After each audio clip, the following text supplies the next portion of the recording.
Good morning and welcome to today's public event hosted by the Middle East Institute's Countering Terrorism and Extremism program. My name is Charles Lister. I'm a senior fellow here at MEI, where I direct our programs on Syria and counterterrorism. Over the past 10 years, the influence of Iran has increased significantly across the Middle East. That expansion can be explained in part by diplomatic action and economic relationships, but the most significant driver has been Iran's aggressive insertion into conflict theaters. From Iraq, Syria, Yemen, and the Gulf to long-standing theaters like Lebanon and Afghanistan, Iran's Revolutionary Guard Corps has developed a formidable network of ideologically aligned and militarily coordinated militia groups, which collectively represent and assert Iranian regional ambitions into and across the wider Middle Eastern region. This extensive paramilitary infrastructure exerts substantial influence over the respective local dynamics, but when combined, it places Iran in a position of unprecedented influence. In Yemen, the Houthis hold almost all the cards and continue to strike at the heart of Saudi territory, utilizing sophisticated Iranian missile and drone technology.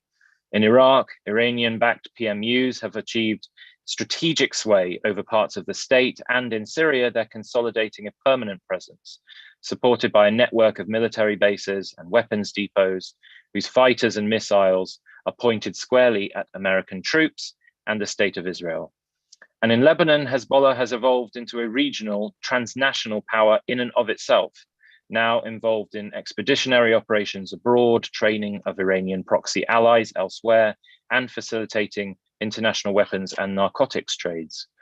What are the main challenges and threats associated with this menacing reality? How best should they be dealt with? Can diplomacy remove the incentives currently fueling Iran's proxy activity, or is it merely a distraction from it? How can the United States and its allies abroad respond to Iran's direct and indirect proxy involvement in conflicts abroad? To discuss this issue and all of these many associated questions, I'm thrilled to welcome three esteemed panelists whose respective knowledge and experience on this and related issues could not be more valuable. First, we have Nadwa Al-Dawsari, who is currently a non-resident fellow at MEI, and before that was the Yemen country director for the Center for Civilians in Conflict, a senior non-resident fellow at the Project on Middle East Democracy, and a founding director of Partners of Yemen, a local affiliate center of Partners Global. Earlier in her career, she worked as a senior program manager at the National Democratic Institute in Yemen, where she managed elections monitoring and tribal conflict programs. Next up, we have Dr. Michael Knights, the Jill and Jay Bernstein Fellow at the Washington Institute for Near East Policy, where he specializes in the military and security affairs of Iraq, Iran, Yemen, and the Gulf Arab states. Mike has traveled widely in Iraq, Yemen, and the Gulf and worked extensively with local military and security agencies on the ground there. He's previously worked as a defense journalist for the Gulf States newsletter and Jane's Intelligence Review. And finally, we have Haneen Ghadar, the Friedman Fellow at the Washington Institute for Near East Policy, where she focuses on Shia politics across the Levant. As the longtime editor of Lebanon's Now news website, Haneen shed light on a range of cutting-edge issues, from the evolution of Hezbollah inside Lebanon to Iran's expansion across the region. And she previously wrote for Lebanese newspapers As-Safir, An-Nahar, and Al-Hayat, and worked as a researcher for the UNDP. In terms of format today, we'll be kicking off with some relatively brief opening remarks by each of our three panelists, followed by a conversation moderated by myself, and then roughly 15 to 20 minutes of audience Q&A. So for those of you tuning into today's event via Zoom, you can send questions directly to me at any time during the event. And for those live streaming on the MEI website or on YouTube, you can email questions to events@mei.edu. I'll be keeping across all of those questions as they come in, and I'll do my best to work as many of them as possible into the event. So without further ado, let me first pass the mic, so to speak, over to Nadwa. Thank you, Charles, for having me. I'm going to start with looking at the mainstream narratives on the Houthis. The dominant narrative on the Houthis by Western analysts over the past 6 years. So some of these narratives depict the Houthis as a Zaidi revivalist movement that emerged in response to the spread of Saudi-founded Salafi presence. So I'm going to lay all these narratives, and then I'm going to debunk these narratives.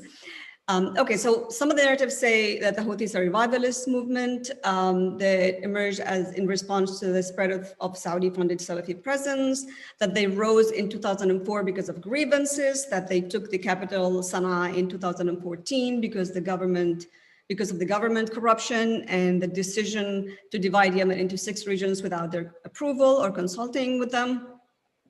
And some of the narratives also depict Houthis as anti-imperialism, homegrown movement that is pragmatic in nature.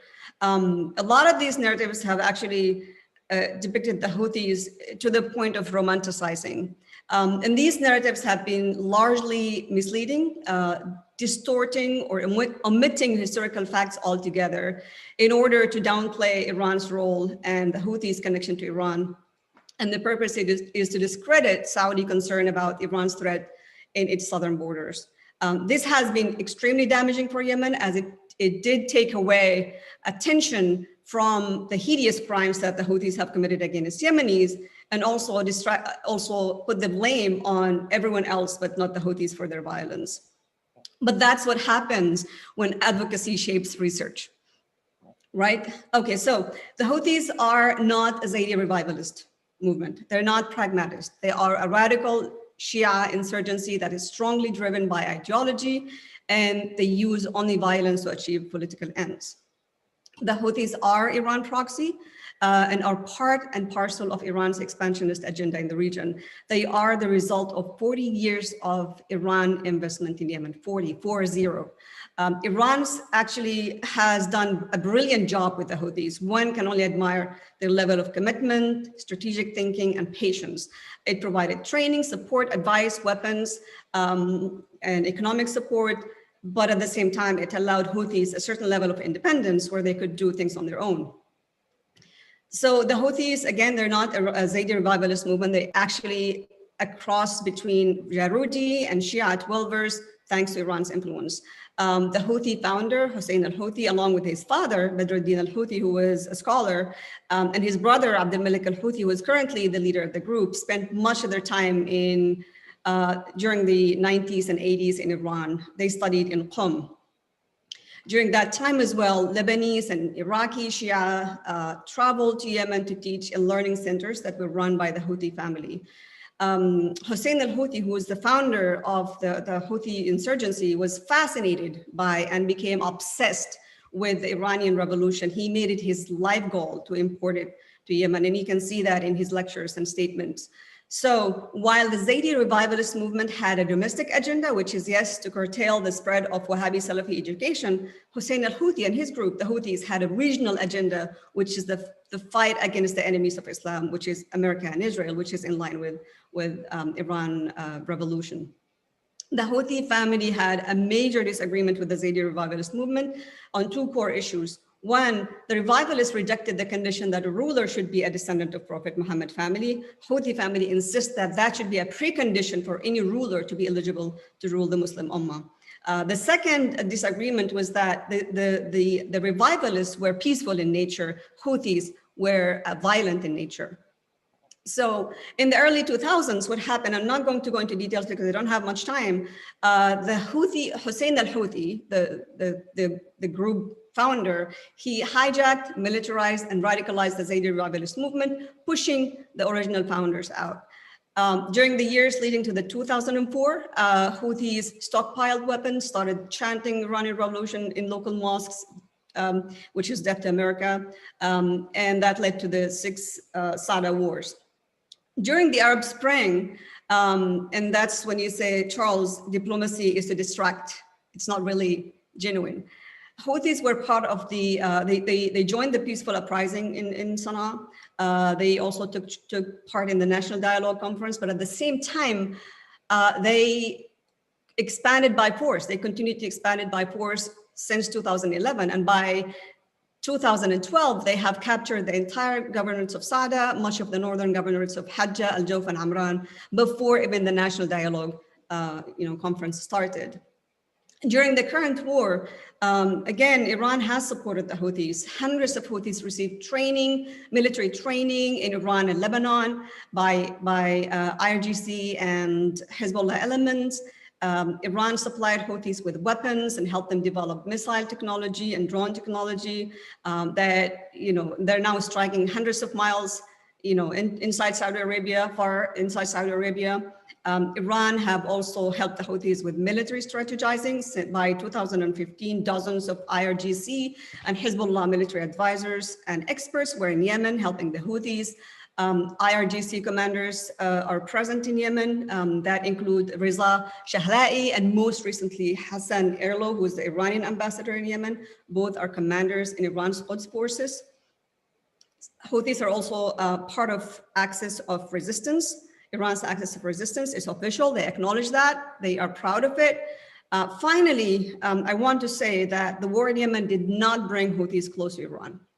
Houthis, saying like that, it basically ignores 40 years of Iran's investment in the Houthis. Houthis are close to Iran. They have always been for decades. They will always be close to Iran. While it's not a command and control partnership per se, it's a strategic partnership. It's an ideological and political commitment that goes beyond Yemen. So I'll leave it at that, and I'll be happy to answer any questions. Great, Nadwa. Thank you so much. Next up is Mike. Thanks very much, Charles. And that was really interesting on Yemen. I was recently looking at something that came out of the European Eye on Radicalization about becoming Ansar Allah that laid out in quite a lot of detail that kind of chain of contacts that go right back into the 70s between Islamic Republic of Iran and Ansar Allah, the forerunners of it. So I'm going to talk about Iraq today. One of the things I want to highlight is that we have a new product type coming out of the Washington Institute, a new platform basically, that I'll be unveiling in the next week or so, that does a lot of microanalysis on how the Iraqi militias are evolving, looking at how they communicate, how they use propaganda, and gaining insights into their use of disinformation, their use of facade movements, to undertake deniable operations that they're not so proud of, or that kind of contrast with the image they want to put out as being a law-abiding part of the Iraqi state. It also looks a lot at schisms within the Muqawama, the resistance. And it tries to create what we call a preponderance of evidence that will help with future attribution, lawfare, and other sanctions activities and other types of punitive action. So what I'm going to talk about today will draw on some of that and give a sense. Some people talk about the Iraqi militias, the Iran-backed militias in Iraq, continuing to become stronger. I don't really view things in that way. From my perspective, since September 2019, it's all been downhill for them, but they had become extremely powerful by September 2019, right ahead of the major protests in Iraq. So even if they are on a decline, there's a long way to go down and they could still recover altitude. But it has been very trying time for them and for their Iranian sponsors since late 2019, with the protest movement, which they badly mishandled, really burning a lot of the remaining legitimacy that they had after the Islamic State went away as an enemy. Qasem Soleimani, Abu Mahdi al-Mohandes killed in January 2020, removing the key connective tissue between Rev Guard Quds Force and these Iraqi militias, removing the kind of regulator, the thermometer that would sort of regulate how these movements acted, what they did, what they didn't do. There were the US and Israeli strikes that began from the summer of 2019 onwards in Israel's case, and then late 2019 in the US case. And then finally, there's a government of Iraq that is getting stronger, though not strong enough to decisively push back on militias, but nonetheless is regaining some capacity to actually make it a little competitive for the Muqawama factions. What I sense amongst the Shia militias is that with ISIS going, and with the US essentially becoming an almost invisible presence, they are desperate for a new enemy, for a new mission. Because how can a resistance exist if it's resisting precisely nothing? That's why we get this ridiculous sight of them dressing up like ISIS and turning up in Baghdad a few days ago to read out a public pronouncement about how they are resisting the devaluation of the dinar and many other ridiculous things, how they're resisting an occupation that basically doesn't exist anymore. So this kind of quest for raison d'etre is something that's right at the heart of what the resistance factions in Iraq are trying to do at the moment. In my view, since Mohandes and Soleimani died, they've been left to their own devices a bit more than they were before. They don't always anticipate correctly what the Iranians need them to do. I don't think it's always communicated as clearly to them or as proactively. And there isn't that kind of fingertip feel that people have who have worked with each other for decades. They don't have that with Khani anymore. I think the Iranians are also, certainly were under, late Trump era, were very hesitant to leave strong fingerprints on any kind of anti-US action. So from my perspective, there was a Iranian encouragement not to do anything until Jan 20th, and then a don't ask, don't tell policy ever since then. If they've managed by exception, I think. What else have we seen with the Faisal, with the groups of the Muqawama? They're competing with each other internally within movements, something like Kataib Hezbollah, which in theory is a disciplined part of Revolutionary Guard Quds force, you can see is slightly splintered along personality patronage lines. And maybe that was the case once upon a time in Hezbollah, in Amal, in all these other movements, I don't know, but it happens inside Kataib Hezbollah too. Detailed analysis, particularly looking at the finances of the group, tell us that. And between the groups, we have a lot of competition too. Let's look at the Tansaqiya in Iraq, the Coordination Council of the main anti-US factions, which is Kataib Hezbollah, Asab al-Haq, and Nujaba.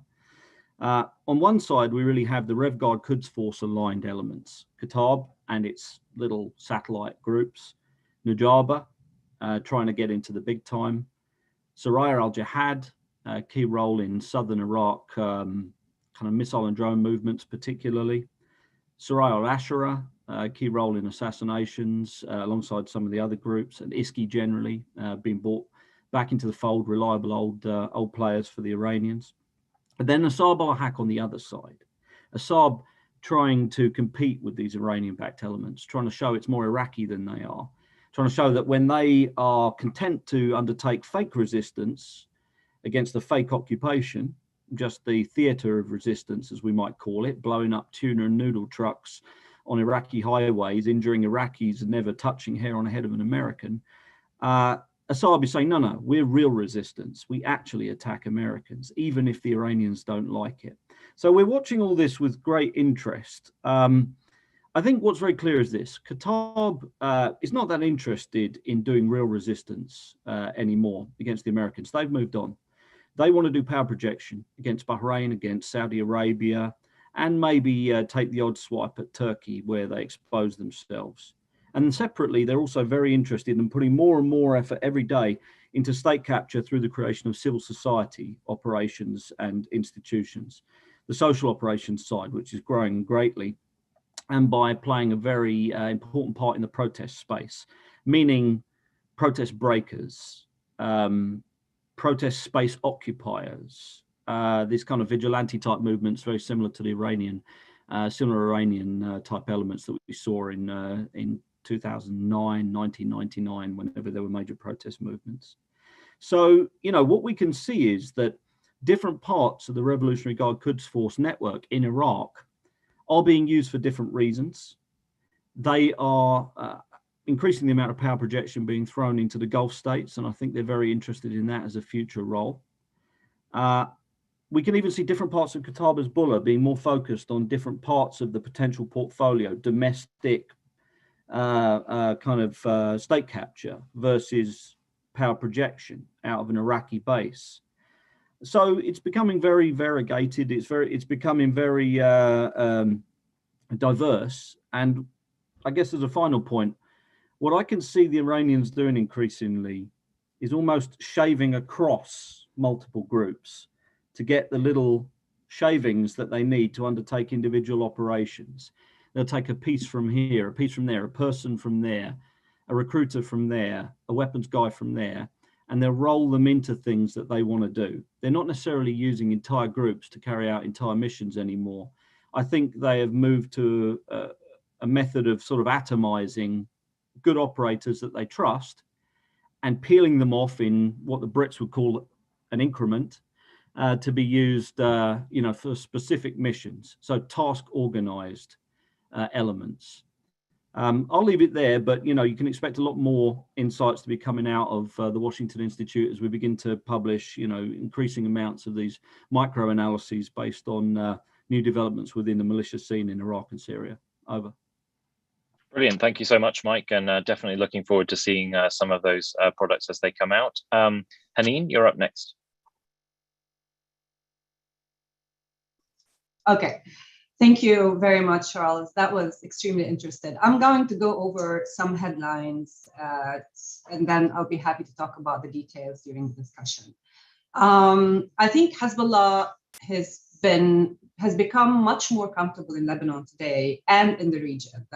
Hezbollah's involvement has been specifically interesting. One, because it's Iran's main arm in the region. It was the success story, and they wanted to model every single militia or proxy in the region after Hezbollah's model because it was such a success, and they have. And because of that, Hezbollah was involved in every single training, logistics, operation, even soft power initiatives in the region, to the extent that its role has become more regional rather than domestic in Lebanon. But these two have been also linked, especially recently with the collapse of Lebanon and Syria and Iraq and all the economic crises that were exacerbated by the protests of 2019. These were highlighted, and Hezbollah's role became even more important for Iran as one, the success story, but also as the last resort, in the sense that Iran's militias have been taking hits, including Hezbollah, from Israeli attacks, conflicts in the region, in Yemen, in Syria, but in Lebanon per se, this has been kind of a different situation where Hezbollah can do wherever it wants in Lebanon domestically, but also use Lebanon to expand Iran's operations in the region without the same risk that they encounter anywhere else. So they have become definitely more aggressive, wider in scope. They are involved everywhere in the region, not just in these four countries, beyond these four countries. We know about a lot of Hezbollah's activities globally as well, like in Europe and the US. There have been a lot of news that have came recently from the US and the European operations. They have become more rooted politically in Lebanon and in other parts of the region. And also they have made sure to transform the states that they work with, especially in Lebanon and Syria, from weak states to failed states. And this, in a way, a challenge and a benefit for them. And I can talk about this more later. They have won the elections. Well, won is a very, very critical word here. In 2018, the parliamentary elections, which means that Hezbollah today controls every decision in Lebanon. Because they own the parliament, they're the majority in the parliament. The president is theirs, and the government, whatever government is the caretaking government now, and the blocking of the new government that can actually implement reform is not allowed. It's obvious that Lebanon today is not allowed to move forward with any reform, with anything, because they are waiting for Iran and the US to come up with a formula. It has become clear that today, for Lebanese at least, there's a clarity that the statement that we used to say, we used to use before, that Hezbollah is a state within Lebanon state, a state within a state, this is no longer viable. I think today Hezbollah is the state, and Lebanon is a small, tiny state within the Lebanese state. There are still some elements within the state that are not completely hijacked by Hezbollah. There are some little movements here and there, but these are decreasing as we speak. And Hezbollah has decided that instead of resolving the crisis in Lebanon, which might be ideal for everyone, they decided to manage the crisis. Whether it becomes a Venezuela scenario or even worse, because Lebanon doesn't have any resources, it can be worse than Venezuela, they decided to manage the crisis. And this, while this is happening, they are using Lebanon to feed Iran's operations and challenges, resolve Iran's challenges elsewhere. For example, the Beirut port blast in August 2020. It has become clear with many reports and investigation out there that the ammonium nitrate that was stored in the port was brought in by the IRGC in order to be used by Hezbollah and the Assad regime to make bombs, barrel bombs, to use in Syria and elsewhere. So this has become clear that Beirut blast at the end of the day was a crime committed by the IRGC and Hezbollah for the sake of Assad regimes. This is one example of how whatever happens in Lebanon today, this is continuing.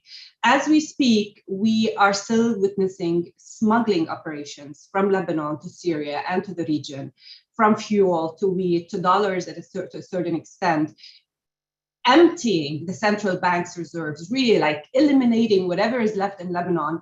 And because smuggling is so important for Iran and its allies in the region, I wouldn't say allies, I would say proxies or Iran's operations in the region. So Hezbollah will have to continue doing that. And I'm saying this, we will have to, because at one point it would be, you would think that it doesn't make sense that Hezbollah will have to do this and lose so much in Lebanon in terms of popularity. And even Nasrallah admitted that 80% of Hezbollah's employees are not even getting paid by dollars in dollars anymore. The Shia community itself is revolting against Hezbollah. Even that, the big challenge that Hezbollah is facing in Lebanon, they cannot really do anything as long as Iran wants them to continue smuggling and using Lebanon as a base for their operations. I'm saying this because I want to say that the small margin of, not independence, but small margin of maneuver that Hezbollah used to enjoy with Mustafa Badreddin and before him, Ahmad Maghniyi, has completely gone.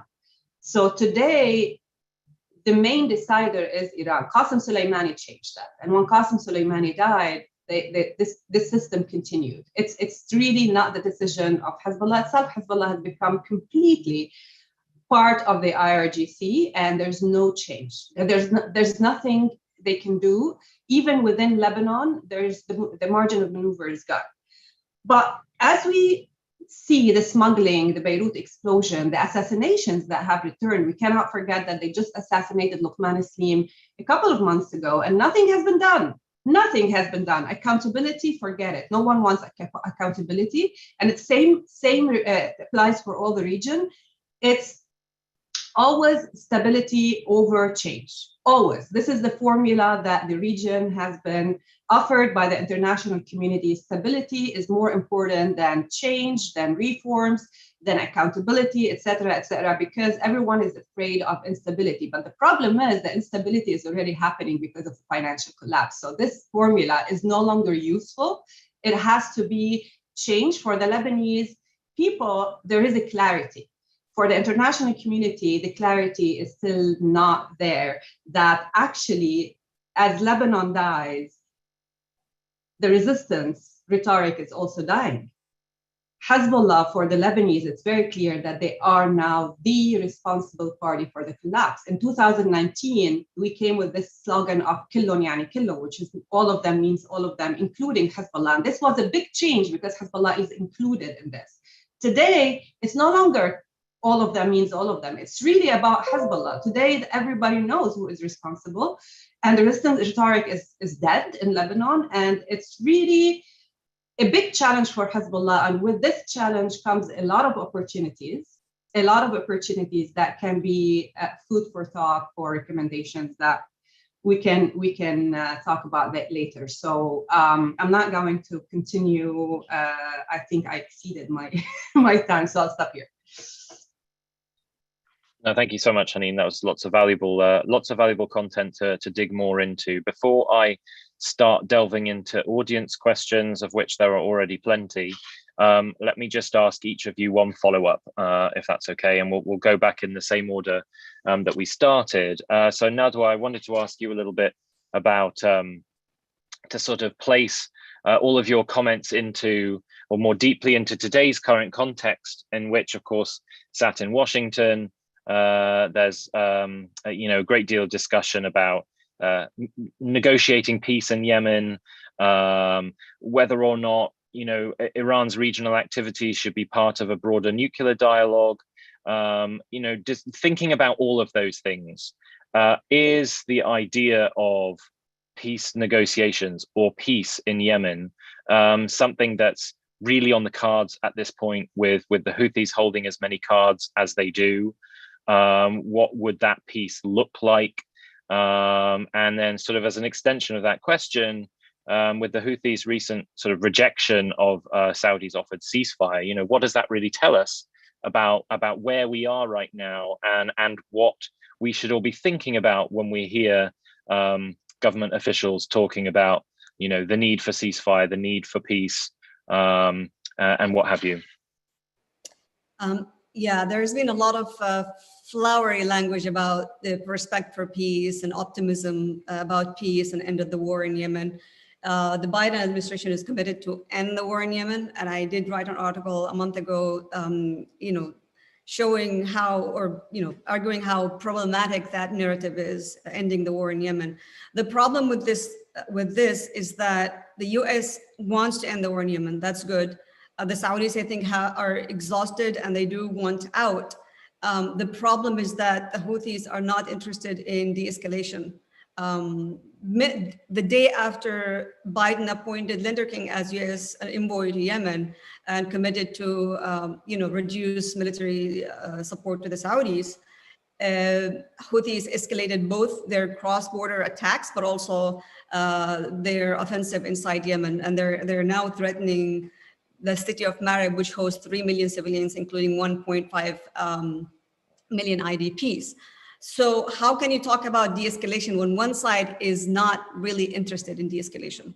When the U.S. has leverage on the Saudis, has leverage on the Hadi government, but not on the Houthis. So any talk about ceasefire is fine, but we need to be realistic. When you pressure one side to de-escalate, but the other side does not escalate, you automatically, play into the hand of the other side that does not de-escalate. So I just think that talks about ceasefires are good, but they're not going to really materialize because the Houthis are not really interested in de-escalation.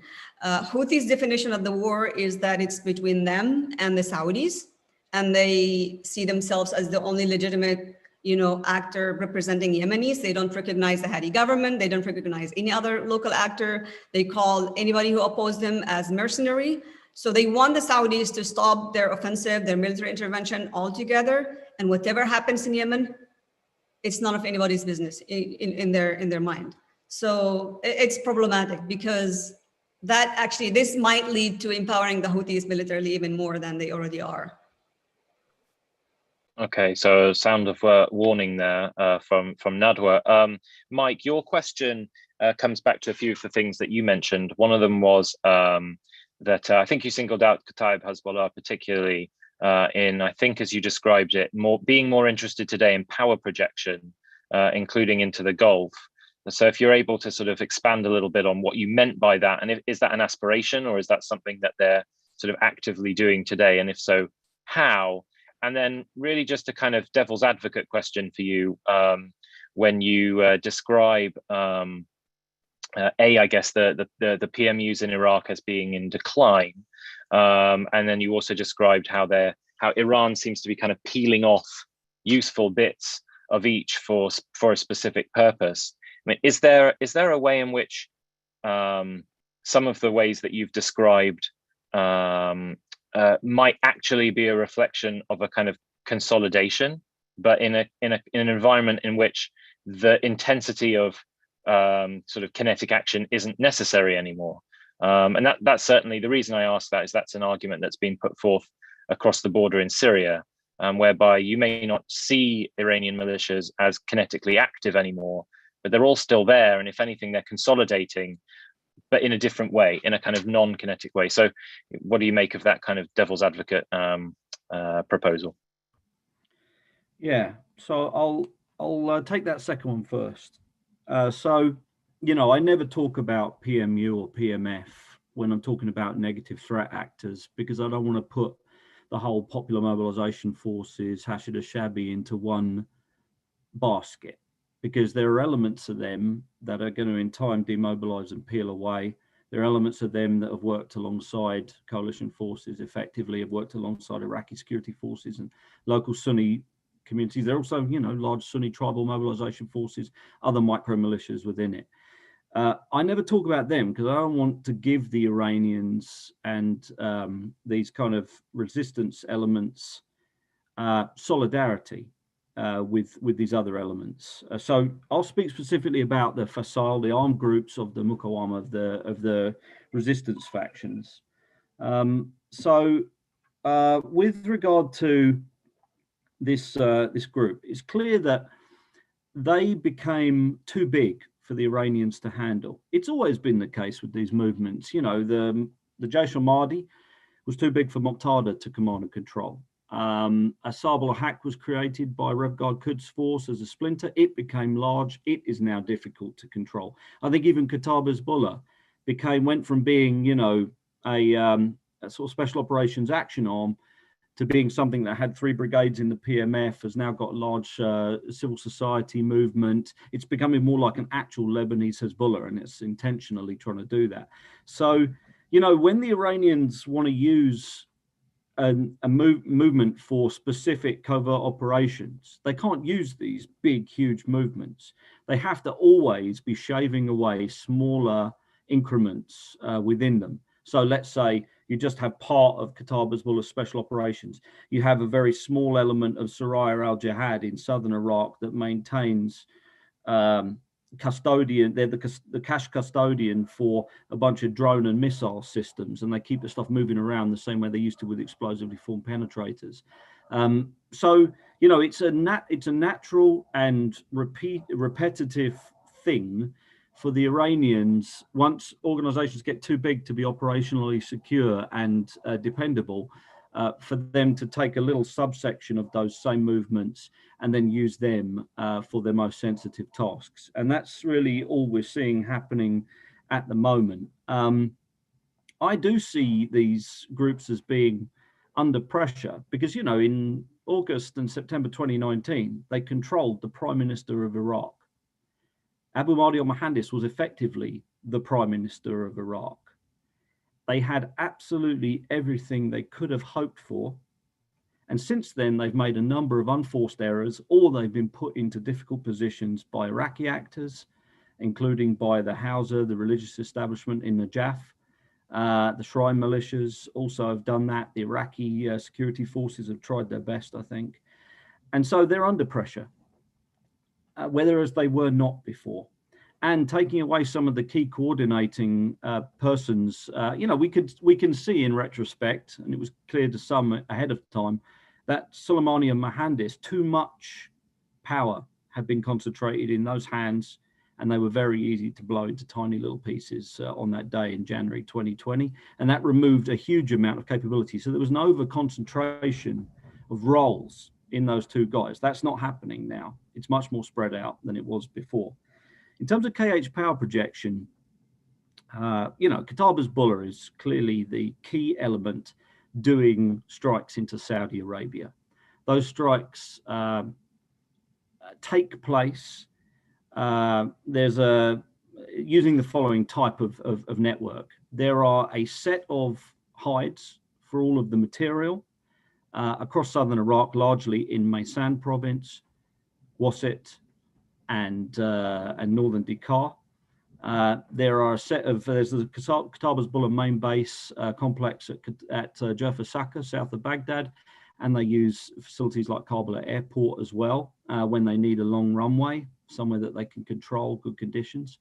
And they also have forward launch bases in a place like Muthana province or Nukaib down on the Saudi border if they want to launch shorter range systems or strike deeper into Saudi Arabia.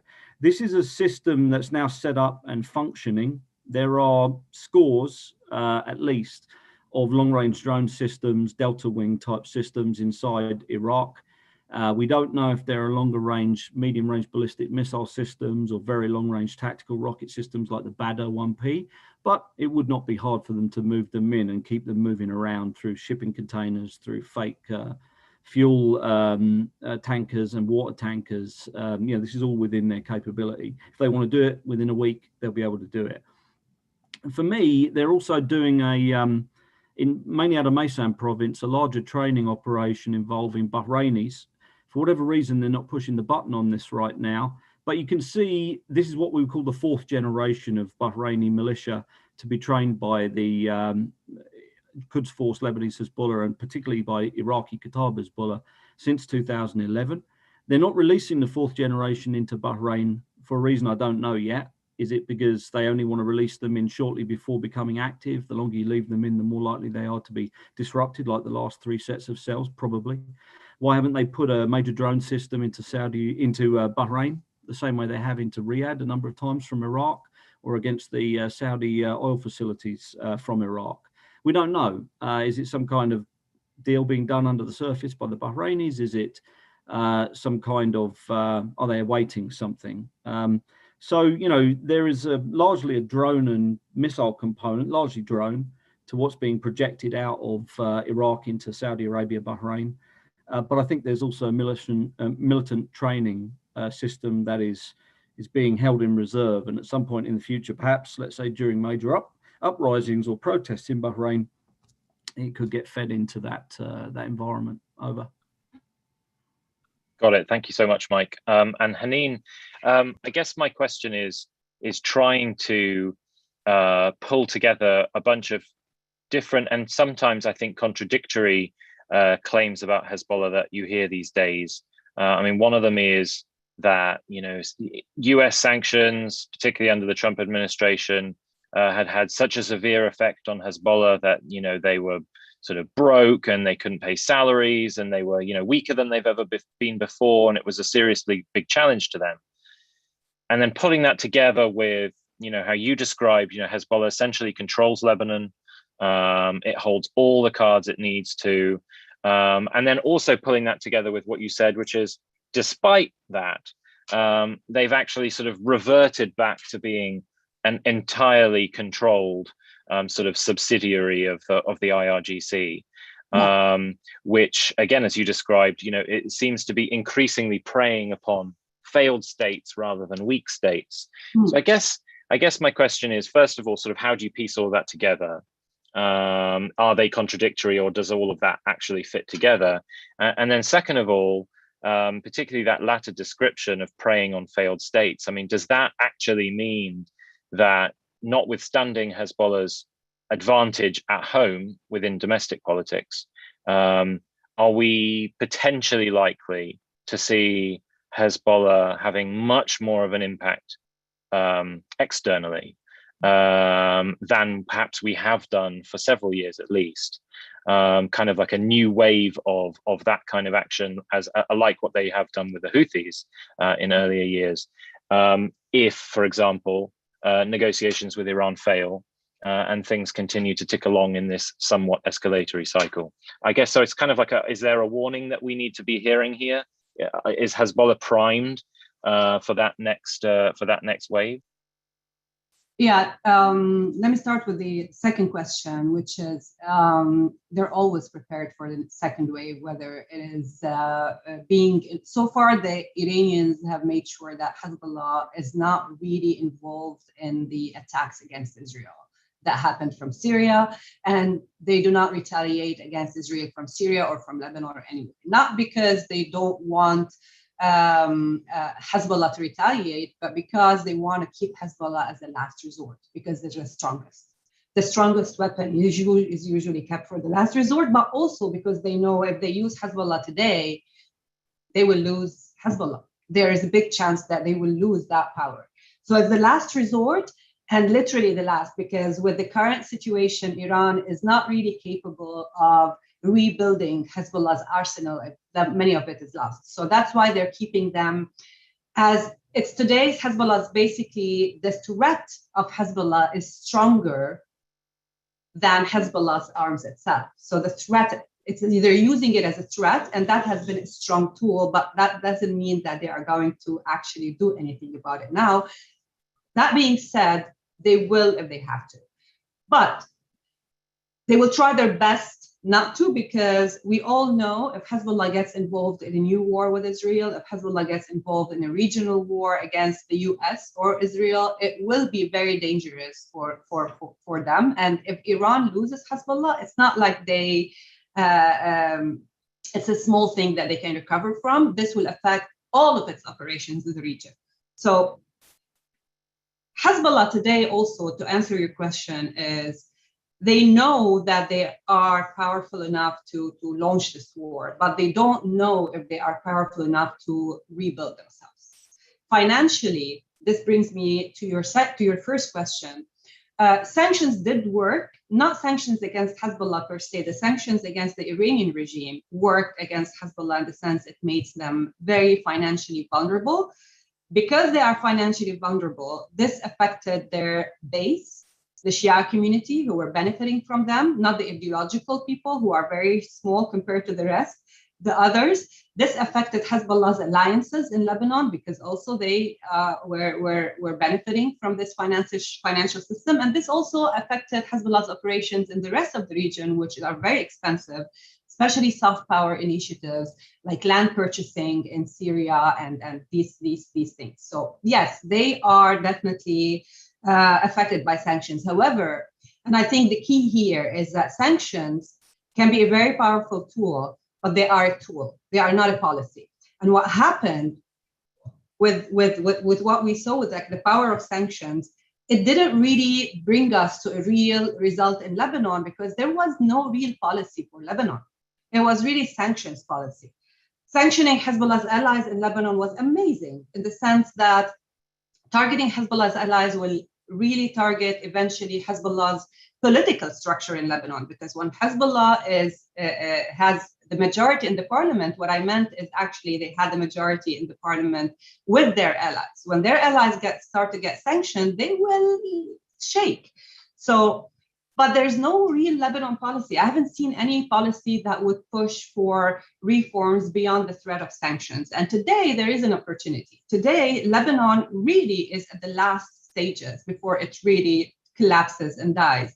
The only hope for Lebanon today, other than continue targeting the allies and Hezbollah in a way, the elections, right? We have to translate the street anger, the street protest, and there are a group of people who actually are preparing for this in Lebanon, but there's no link between this clarity and this plan in Lebanon with an actual policy, international community policy, US policy that would translate all this effort from sanctions, leverage that was made in Lebanon from sanctions to an actual policy. There's none.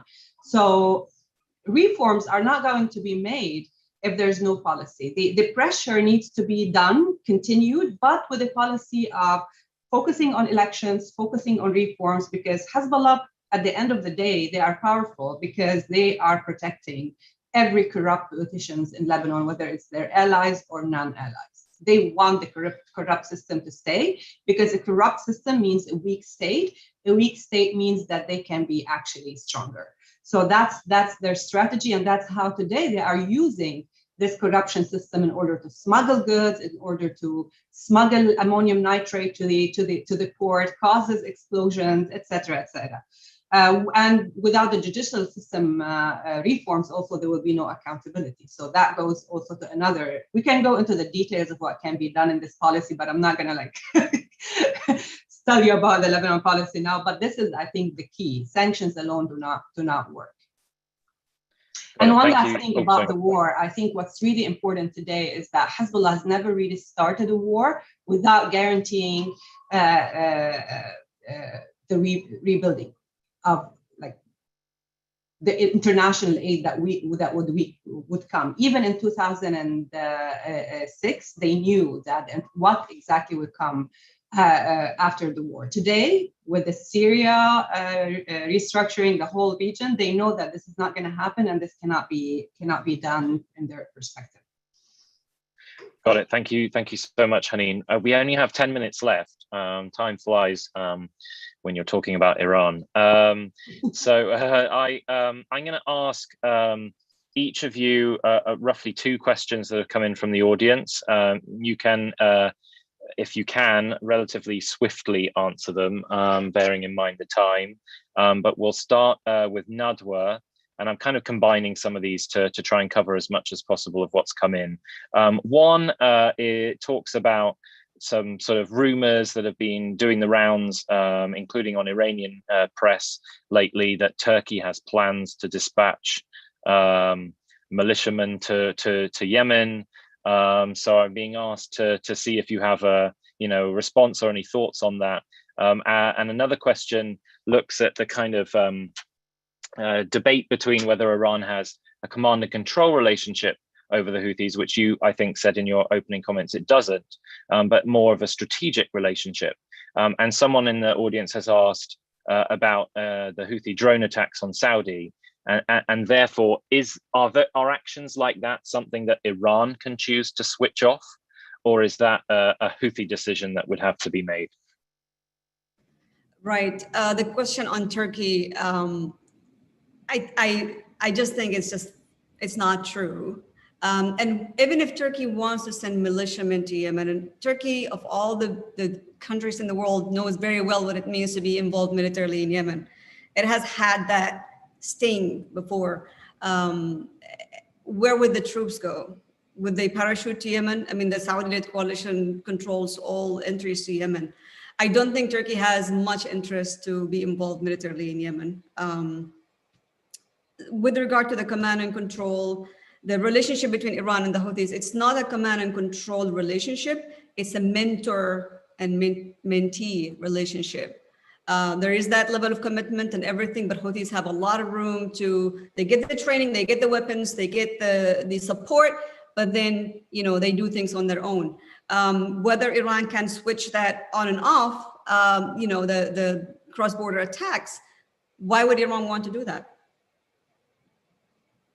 Why would Iran want to stop the attacks? What incentive does Iran have to stop the attacks when the whole idea of having Houthis on the southern border of Saudi Arabia is to weaken the Saudis? Got it. Very clear and concise. Thanks, Nadwa. Mike, a couple questions coming your way. One of them from the audience refers to the recent New York Times report, or I think actually several reports that talk about the kind of naval conflict that's been going on between Israel and Iran in recent months, particularly using mines. So I wonder if you could sort of maybe expand upon that, what you think that means. Is this something that's going to be unending, or is this a kind of temporary escalation that could be ended? And another question somewhat implies, is Iran engaged from your comments in a demobilization effort in Iraq, whereby it's selected the tools that are most useful to it and willing, either directly or indirectly, to see others fizzle away or join the state and move away from their own influence? All right. Well, we know Iran is not demobilizing. It's just basically leaving its trash and then walking away.